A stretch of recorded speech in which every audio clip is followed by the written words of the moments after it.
Hi guys, it's Dan here, and today I'm going to be showing you how to have a look at the questions to answer section within SEOTesting.com.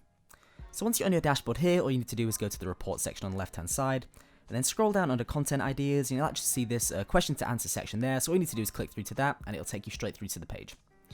So what this brings up for you data-wise is actually keywords that your website's currently ranking for within Google that are actually kind of query-based, so are kind of question-based keywords that you may be able to improve. And obviously on the right hand side here, you've got the same metrics. So you've got the clicks, the impressions, the CTR, and the average position in relation to the keywords that you're ranking for. And you can obviously go through then and filter out kind of which ones you want to look for. So obviously you can look at which ones you're currently ranking in number 1 for, but even more importantly, perhaps you can actually look at the ones that you're ranking maybe in the top 10 for or top 20. And you feel like with a kind of inclusion of that question a little bit more, you could actually improve the page and actually start ranking properly for that keyword.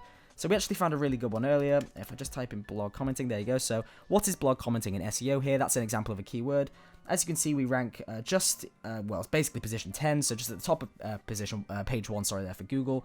I'm getting 223 impressions for it, but only 3 clicks. So by default, you can kind of understand that if we were to improve that page and actually include that keyword a lot more, so include the actual question in there and answer the question within Google, then Google will like that and it would likely push us up for the actual rankings of that, which obviously will lead to quite a nice amount of kind of potential traffic coming through to our website.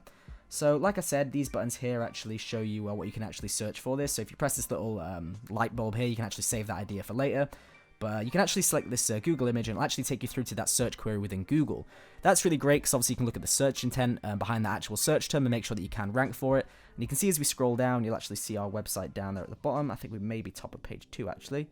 Can't actually see it in there, so it may have updated. Let me just have a look. FatRank. Oh, sorry, yeah, we are. We're just a bit higher up. So we are on page 1 there. There's our site.